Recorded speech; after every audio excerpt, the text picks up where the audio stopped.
पैशाच्या जोरावर dummy dummy dummy dummy केलं. आता त्या डमीचा डमरू एवढा वाजून राहिला महाकालचा. बोले बबलूला बच्चूला झोपवायचं, फक्त त्यांच्या मनात विश्वास जागृत करायचा. आणि जे हिंदूमध्ये कुणबी माळी तेली बारी असा वाद बच्चूकडून निर्माण केला. अमरावती जिल्ह्यातील 8 विधानसभा मतदारसंघात 20 नोव्हेंबर रोजी निवडणूक होऊ घातली आहे आणि भाजपाने एकूण 5 ठिकाणी आपले उमेदवार दिले आहेत, तर 3 ठिकाणी मित्र पक्षांचे उमेदवार आहेत. निवडणुकीच्या या धामधुमीचा प्रचार आता सुरू झाला आहे. अचलपूर मतदारसंघात प्रवीण तायडे उमेदवार आहेत आणि प्रवीण तायडे यांच्या उमेदवारीसाठी आणि त्यांच्या प्रचारासाठी उत्तर प्रदेश आणि मध्य प्रदेशचे 2 मुख्यमंत्री सभेला येऊन गेलेला आहे आणि संपूर्ण जिल्ह्यात भाजपमय वातावरण करण्याचा प्रयत्न अनिल बोंडे कशा पद्धतीने करत आहेत ते त्यांच्याकडूनच जाणून घेऊ.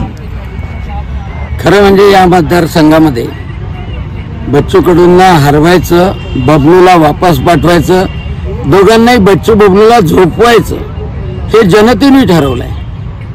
फक्त आम्ही प्रचाराची यंत्रणा राबवतोय. पहिल्या काळामध्ये खूप पैशाच्या जोरावर डमी डमी डमी डमी केलं.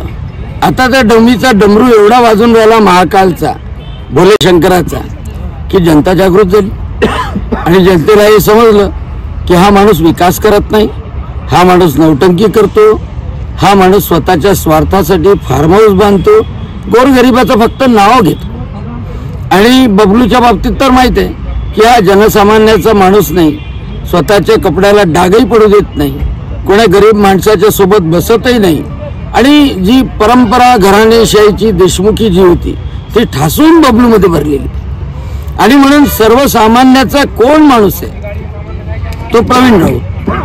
आणि यावेळेला काय झालं की अतिशय चांगलं सोशल इंजिनिअरिंग झालं. या 5 जागांमध्ये मोर्शीमध्ये माळी समाजाचे उमेश यावलकर यांना उमेदवारी दिली. आणि तुम्हाला माहित आहे, तुमच्या इकडे बातमी आली असेल की उमेश यावलकर आज निघालेले आहे, म्हणजे विजयाकडे निश्चित वाटचाल सुरू आहे. त्यानंतर इथे म्हणजे अगोदर जे भेदाभेद केल्या जात होतं, फोडल्या जात होतं, तेली माळी कुणबी बारी असा वाद लावला जात होता. तर ह्या सगळ्या ओबीसींना न्याय देण्याचं काम भारतीय जनता पक्षाने दिलं. तेली समाजाला राजेश बकाने म्हणून आहेत, त्यांना देवळीमध्ये उमेदवारी दिली. बारी समाजाचे प्रतिनिधित्व करणारे प्रवीण दटके यांना नागपुरातून उमेदवारी दिली.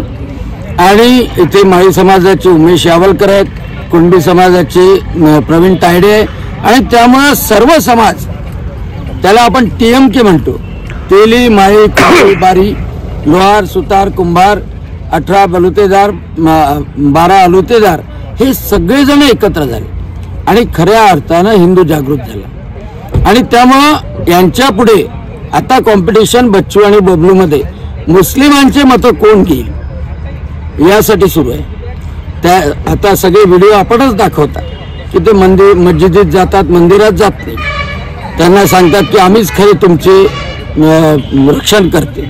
आणि त्यामुळे सगळे जनतेने ठरवलं आहे की इथे प्रवीण तायडेला, मेळघाटमध्ये केवलराम काळेला, मोर्शीमध्ये उमेश यावलकरला, तिवशामध्ये राजेश वानखेडेला आणि धामणगावमध्ये प्रताप अडसळ या 5ही लोकांना निश्चित विजयी करायचं. रवी राणा सुद्धा बडनेरा मतदारसंघातून विजयी होतात आहे आणि त्या या सगळ्या 6ही सीट अतिशय वेगाने समोर जातात. भाजपाचे जिल्हा अध्यक्ष आणि खासदार अनिल बोंडे निवड धर्मावर बोलतात असं बोललं जातं. विरोधकांचा आरोपही आहेत धर्माने नाही तर विकासाने कामं होतात. विकासाच्या मुद्द्यावर काय बोलतात? नाही, विकासावरच बोलतो. आता या 5 वेळा निवडून आलेल्या माणसांना एकतरी इंजिनिअरिंग कॉलेज आणलं का, एकतरी नर्सिंग कॉलेज आणलं का, एकतरी आता हा परतवाड्याचा रस्ता अमरावतीपर्यंतचा, नाही तर विकास पाहायचा असेल तर मोर्शीला जा. अमरावती ते मोर्शी ते वरुड, वरुड ते पांढुर्णा आणि तिकडे जर पाहिलं आरवी पासून आष्टी, आष्टी पासून मुलताईपर्यंत रस्ता पहा. इथे तुम्ही रिद्धपूरचा रस्ता जाता, सगळे काँक्रिटीकरणाचे रस्ते. अरे इथे तर काल मी कविठ्यात गेलो होतो, त्या गावाला जायला धड रस्ता नाहीये. त्या दिवशी ब्राह्मणवाड्याला गेलो, चिंचोली काळेला गेलो. म्हणजे 25 वर्ष आमदार राहून जर गावातले रस्ते करू शकत नाही, फक्त गारुडीपणा करायचा, फक्त साप बांधायचे, फक्त टाकीवर चढायचं आणि लोकांना पोरांनाही तसंच सांगायचं, अर्ध दफन करायचं. आता वेळ आली आहे पूर्ण दफन करायची. अचलपूर विधानसभा मतदारसंघात प्रवीण तायडे यांची उमेदवारी घोषित होताच त्यांना डमी म्हटलं जात होतं. मात्र आज वेगळं चित्र दिसत आहे. काय कारण असेल? आज एक नंबरचं चित्र मी तुम्हाला सांगितलं ना, इथल्या लोकांना बबलूला बच्चूला झोपवायचंय. फक्त त्यांच्या मनात विश्वास जागृत करायचा होता. आणि जे हिंदूमध्ये कुणबी, माळी, तेली, बारी असा वाद बच्चूकडून निर्माण केला. त्या देवासारख्या असलेल्या विनायकराव दादा कोरडेंच्या घरासमोर बेश्रम लावली. आणि हे सगळं करत असताना हिंदूंमध्ये भेद करायचा, मुसलमानांना एकत्रित करायचं.